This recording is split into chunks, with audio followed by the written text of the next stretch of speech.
నమస్తే, welcome to big Telugu TV. ప్రస్తుతం మనతో పాటు ఉన్నారు సినీ క్రిటిక్ దాసరి విజ్ఞాన్ గారు. హలో అండి. నమస్తే. ప్రతిరోజు కన్నప్ప సినిమాకి సంబంధించిన ఏదో ఒక విషయం మాట్లాడుకుంటున్నాం. బట్ ఒక మంచి అప్డేట్ అయితే బాగుండేదేమో. ప్రతిరోజు ఒక నెగిటివ్ ఇష్యూతోనే మాట్లాడుకున్నాం. నిన్న రిలీజ్ డేట్ వాయిదా పడింది బికాస్ ఆఫ్ ఎడిటింగ్ సరిగ్గా లేదు అని. ఇప్పుడు ఆ కోవలోకి వచ్చింది. కన్నప్ప ఫుటేజ్ ఉంటుంది కదా, అది మిస్ అయ్యిందంట. కావాలనే కొంతమంది దాన్ని పట్టుకెళ్ళిపోయారు, ఎత్తుకెళ్ళిపోయారు అంటున్నారు. కొంతమంది ఉండింది, బట్ ఎక్కడో ఆ ఫోల్డర్లో ఈ ఫోల్డర్లో ఉండిపోయింది అంటున్నారు. మొత్తానికైతే మిస్సింగ్ అన్న మాట అయితే వస్తుంది. బట్ సినిమాకి చాలా ఇంపార్టెంట్ అది కదా. అసలు ఏం జరిగింది? ఇక్కడ ఒకటి మంచు విష్ణు గారి మిస్టేక్ కూడా ఉందనే అనుకోవాలి. బికాజ్ కోట్లు ఖర్చు పెట్టి తీసిన ఫుటేజ్ కదా. ఇప్పుడు ముంబైలో అంధేరిలో బాంద్రాలోనో ఎన్నో ఇచ్చుకున్నారు, హైవా స్టూడియోస్ సంథింగ్. వాళ్ళు ఏదో దాన్ని చెక్కి ఇస్తామన్నారు. పోతే పోనీ ఒక 2 రోజులు అక్కడే ఉండి హోటల్ రూమ్లో రోజు పొద్దున్న వెళ్ళి చూసుకొని తీసుకొస్తే అయిపోయేది. వాళ్ళ అక్క కూడా అక్కడే ఉన్నారు కదా, ముంబైలోనే. అక్కడ చెడిందా అంటే లేదు, మన విష్ణు వాళ్ళ వైఫ్ విరానికకి లక్ష్మికి పడల ఎప్పుడు 7 years నుంచి గొడవలు, వీళ్ళు మాట్లాడుకోవట్లేదు. కానీ విష్ణుకి అయితే ఉంది కదా. ఇంకా నాకు తెలియదు, వాళ్ళకు ఆఫ్ కోర్స్ ఉంటుంది. బట్ మరి అంటే సినిమాలో ఎందుకు ఇన్వాల్వ్ అవుతారు? తన ప్రొడక్షన్ కి సంబంధం లేదు, పర్సనల్ వేరు, ఇది వేరు. బట్ కరెక్ట్ నువ్వు అనింది కూడా. ఎవరో ఒకరు వెళ్ళి పోతే పోనీ ఒక 10,000 2 రోజులు అక్కడ ఉండి దాన్ని కూడా తెచ్చుకుంటే అయిపోయి ఒక ఫ్లైట్ టికెట్ వేసేసి. 10,000 కూడా కాదు, ₹1,00,000 వాళ్ళకి ఏంటి? వాట్ ఎవర్, డబ్బుల విషయం కాదు, మనిషి. నేను అనేది ఏంటంటే పర్సన్ వెళ్తే సెట్ అయ్యేది. ఇప్పుడు ఇదేమైంది, అక్కడ నుంచి డిటిడిసి కొరియర్ చేశారు. కొరియర్లో వస్తాయా అవి? హార్డ్ డిస్క్ ని కొరియర్ చేశారు. హార్డ్ డిస్కే కదా అని కొరియర్ చేసిన తర్వాత ఇక్కడ విజయ్ కుమార్ గారు ఎగ్జిక్యూటివ్ ప్రొడ్యూసర్, ఆయన ఆఫీస్ కార్యాలయానికి అది వచ్చింది. ఆయన సంతకం పెట్టి తీసుకోవాలి, ఆయన లేడు ఆ టైంలో. అయిపోయింది. ఆఫీస్ బాయ్ రఘు అనేవాడు తీసుకున్నాడు. వాడు తీసుకొని ఏం చేశాడు అంటే, ఎటో పోవాలి ఆఫీస్ బాయ్, రోజు ఉండరు కదా. ఇప్పుడు మీకైనా ఎవరికైనా ఆఫీస్ బాయ్లు రెగ్యులర్గా వాళ్ళు అక్కడే ఉంటారనేది ఏం లేదు. చరిత అని ఇంకొక అమ్మాయికి ఇచ్చాడు, అక్కడ వర్క్ చేసే ఇంకో లేడీ. ఆ పిల్ల వీడు ఇప్పటి వరకు పత్తలేరు, ఈ రోజు వరకు కనపడట్లేదా? అంటే సీసం ఫర్ ఎగ్జాంపుల్ నెగిటివే అనుకోవాల్సిన అవసరం లేదు, కొంచెం పాజిటివ్గా కూడా తీసుకుందాం. అంటే మిస్ అవ్వడం కాదు, కావాలని పట్టుకెళ్ళిపోయారు. అట్లా కూడా అనుకోవద్దులే, అంటే తెలియనప్పుడు ఎందుకు పాపం వాళ్ళని నిందించడం. అంటే నువ్వు రేపటి నుంచి రావట్లేదు, నాకు తెలియదు ఆ విషయం, నా అమెజాన్ పార్సల్ నీకు ఇచ్చేసాను, నువ్వు పర్సులో పెట్టుకున్నావు, రేపు పొద్దున్న తీసుకుందాం అని అనుకున్నా, అయ్యో నేను ఒక 3 days రావట్లేదు అని చెప్పావు. ఓ మై గాడ్ అనిపిస్తుంది. అలా అయితే ఇంత న్యూస్ బయటకు వస్తుందా? అంటే ఇప్పుడు తను రీజన్, నువ్వు ఒక ఫోన్ చేస్తే లేదండి పలానా చోటు ఉన్నాను, ఇట్లా హాస్పిటల్కి వచ్చాను, లేదా పుట్టింటికి వచ్చాను, అత్తింటికి వచ్చాను, రేపు వస్తా ఎల్లుండి వస్తా డెలివరీకి వచ్చానంటే ఓకే వినడానికి. నీ ఫోన్ స్విచ్ ఆఫ్ వస్తాయి. మరి అదే చెప్తున్నా, అంటే అప్పటికి ఎందుకంటే మీరే చెప్తున్నారు. అంటే స్విచ్ ఆఫ్ వచ్చిందని మీరే అంటారు, పాజిటివ్ అని మీరే అంటారు. లేదు అంటే కొన్ని సర్కమ్స్టాన్సెస్ ఏమో ఆ చరిత్ర లోయలో పడిందేమో ఎవరికి తెలుసు, అనలేం కదా. ఊరికే అంటే తెలియకుండా మనం ఎప్పుడు నిందించాం, నీకు తెలుసు ఆ విషయం. మనం ఎన్ని కేసులు చూసినా సరే అటు వింటాం ఇటు వింటాం. ఒకరు చెప్పింది పట్టుకొని అయితే మనం జస్టిఫై ఎప్పుడూ చేయాలి. సో అందుకంటున్నా, ఇప్పటివరకు పాప పిల్ల నిజం చేసిందో అబద్ధమో. కానీ ఒక విషయం చెప్తాను వినండి, మీరు అన్నట్టు ఏ క్రీము ఇంకోటి ఏదో అమెజాన్లో పార్సిల్ పెట్టారు అనుకోండి, మీరు అన్నట్టు సరే వస్తుందిలే తీసుకుందామని అనుకుంటారు. బట్ ఊరు నుంచి మీకు చాలా ఇంపార్టెంట్ పని మీద మీ సర్టిఫికేట్స్ వస్తున్నాయి అనుకోండి, అమ్మో అదే అసలు అలా పంపిస్తావా? అసలు కూడా వెళ్ళి తెచ్చుకుంటావు, లైఫ్ అది బస్సులో వేస్తావా? మీ లైఫ్ అది నెవర్ కదా. అవును అవును, తెస్తామన్నా సరే బస్సులో మీద పట్టుకెళ్ళి జాగ్రత్తగా ఇస్తామన్నా మనం ఇవ్వం.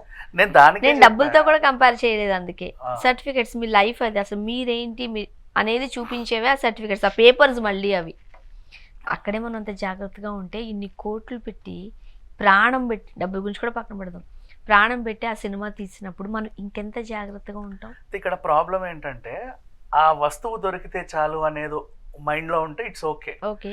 ఆ వస్తువులో ఒక ఫుటేజ్ ఉంది, అది ఒకవేళ ఏదైనా సిస్టంలోకి ఎక్కడమో లేక లీక్ అవ్వడమో లేదా డిలీట్ అవ్వడమో జరిగితే వద్దబ్బా అలా అనొద్దు కదా, అది భయం.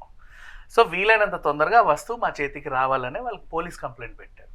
అంటే వీళ్ళని అనుమానించో లేకపోతే వాళ్ళని ఒక పని వాళ్ళని ఏదో అనాలన్న ఉద్దేశం అయితే వీళ్ళకి ఎప్పుడూ ఉండదు బేసిక్గా చెప్పాలి అంటే వాళ్ళకి కావాల్సింది ఇంపార్టెంట్ ఆ వస్తువు. ఆ వస్తువు జస్ట్ అంటే like hand to hand product అయితే ఇట్స్ ఓకే. ఒక బాటిల్ కలర్ చూడడం అంటే తీసుకుంటే ఇట్స్ ఓకే.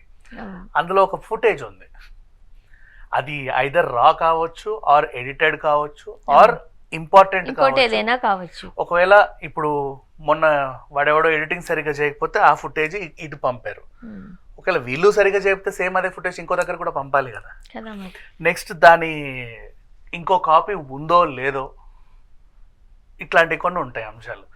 అయితే నేను ఇప్పుడు ఆఫీస్ బాయ్ రఘు చేసిన మిస్టేకో లేక చరిత చేసిన మిస్టేకో లేదా వాళ్ళు ఎవరికైనా అమ్ముడు పోయి ఇట్లా ఫుటేజ్ వచ్చింది పదే నీకు 2-3 లక్షలు ఇస్తాను అది నాకు ఇచ్చేసి గబగబా వాళ్ళు ఎక్కించుకొని మళ్ళీ ఇదిగో ఏవి తెలియకుండా అక్కడ పెట్టేసి ఈలోపే ఏదిరా పార్సల్ అని చెప్పి వీళ్ళకి తెలిసి ఎన్నైనా అయ్యి ఉండొచ్చు. కాకపోతే ఇక్కడ విషయం ఏంటంటే కన్నప్పకే ఎందుకు ఇన్ని కష్టాలు. ఇంకొక విషయం కూడా అనిపిస్తుంది, మేబీ ఇదంతా ఒక స్ట్రాటజీ కూడా అయి ఉండొచ్చు అని కొంతమంది మాట్లాడుకుంటున్నారట. బికాస్ ఆఫ్ ఏదో అయ్యింది సినిమా, కొన్ని చెప్తాను చూడు, రిలీజ్ అవ్వడం కన్నా ఆగిపోతే కాస్త మన పరువు అన్నా నిలబడుతుంది. ఆ కోణంలో కూడా ఇదంతా కావాలని ఏమన్నా జరుగుతుందా? ఇప్పటికే 200 కోట్ల పైన ఖర్చు పెట్టారు కదా. 200 కోట్లు నెక్స్ట్ మళ్ళీ అంటే అనుకున్న దానికంటే ఖర్చు ఎక్కువైంది. నెంబర్ 1, దేశ విదేశాలకు వెళ్ళి షూటింగ్ చేశారు. పాన్ ఇండియా లెవెల్లో బోల్డ్ అంతమంది అసలు ఎప్పటి వరకు ఎవరు క్యారెక్టర్స్ చేయని వాళ్ళందరినీ క్యారెక్టర్స్ చేయించారు, లైక్ ప్రభాస్, అక్షయ్ కుమార్ లాగా. అంటే ఇంత ఎఫర్ట్ పెట్టారు. అండ్ అది ఇప్పటిది కాదు, 2015 నుంచి వర్కౌట్ చేస్తా వచ్చింది. ఒక చిన్న ఐడియా తనికెళ్ళబర్ని గారు ఇస్తే దాన్ని ఇంప్లిమెంట్ చేసి శివుడు చుట్టూ తిరిగి మనుషులు కూడా మారి వాళ్ళ మెంటాలిటీలు కూడా మార్చుకున్నారు. కరెక్ట్. అన్ని జ్యోతిర్లింగాలు తిరిగి మరి ఇంత అంటే కఠోర దీక్ష అంటారు చూడు, అంత చేసిన తర్వాత స్ట్రాటజీ అని నేను అనుకోను. బేసికల్లీ అంటే ప్రాణం పెట్టారు. ఇంకా చెప్పాలంటే ఓవరాల్గా చెప్పాలంటే కంప్లీట్ ప్రాణం మొత్తం చెమట నెత్తురు అంతా పెట్టి తీశారు. అదే ఏదో అనుకుంటే ఇంకేదో జరిగితే రిలీజ్ చేయడం కన్నా ఆపేసుకోవడం బెటర్ అని ఏమన్నా ఫీల్ అవుతుంది. అది ఎందుకు వచ్చిందంటే వీళ్ళు ఇలాగే హౌస్ ఆఫ్ మంచూస్ అని అనౌన్స్ చేశారు. ఆ తర్వాత ఇది మేబీ ఇది ఏమన్నా స్ట్రాటజీ ఏమో. అవును, వాళ్ళ పనుల వల్లే కొన్ని ఈ మాటలు కూడా వస్తున్నాయి. వాళ్ళు అన్న మాటల వల్లే అంతా అయిపోయినది, ఉతికేది అంతా ఏం కాదన్నారు. బట్ అట్లా ఏం ఉండదు. బికాజ్ ఈ ఇంతమంది పనిచేస్తున్నారు. ఇప్పుడు ఆ డైరెక్టర్ కూడా ముంబై డైరెక్టరే కదా. మరి అక్కడ కొన్నేళ్ల పాటు ఒక సీరియల్ని తెరకెక్కించిన డైరెక్టర్, మహాభారతాన్ని కొన్నేళ్ల పాటు. ఆయనకి కనీసం ఒక అట్లీస్ట్ ఒక డజన్ స్టూడియోలతో అనుబంధాలు ఉంటాయి. ఒకటి కాకపోతే ఏదో రకంగా చేయించుకోవచ్చు. అండ్ కాకపోతే ఏంటంటే నాకు ఒకటే విషయం నచ్చల, మనిషి కూడా వెళ్ళి తెచ్చుకోవాలి ఇలాంటి వస్తువులు, అలా పార్సల్స్ వేయడం ఏంటా అని. బికాస్ నీకు తెలుసా, ఒకసారి మేము కూడా ఒకసారి నెల్లూరు సైడ్ వెళ్ళి ఏదో ఒక డెమో ఒక సినిమా తీసాం. ఇక్కడే మన పక్కనే ఎడిటింగ్ అవన్నీ జరిగాయి. ఒక వారం రోజులు ఏమో ఊరెళ్ళి వచ్చిన తర్వాత హార్డ్ డిస్క్ ఇక్కడ ఉందో తెలియదు, హోటల్లో మర్చిపోయామో తెలియదు, పోయిందా. ఆ మధ్యలో మున్నార్ వెళ్ళి వచ్చాము, అక్కడేమన్నా పెట్టామో తెలియదు, ఇంట్లో ఏదైనా పోయింది. ఓవరాల్ అయితే కనబడలా. సరిపోయింది. బట్ ఒకటి, ఎందుకు కన్నప్పకే ఇన్ని కష్టాలు చూద్దాం. కన్నప్పకే ఎందుకు ఇన్ని కష్టాలు అర్థం కావట్లేదు కదా. స్టెప్ బై స్టెప్ సొంత ఇంట్లోనూ ప్రాబ్లమే, బయట ప్రాబ్లమే, ఎడిటింగ్ లో ప్రాబ్లమే, నటీనటుల విషయంలో ప్రాబ్లమే. చూద్దాం అప్డేట్ ఏమి ఇస్తారు. Thank you.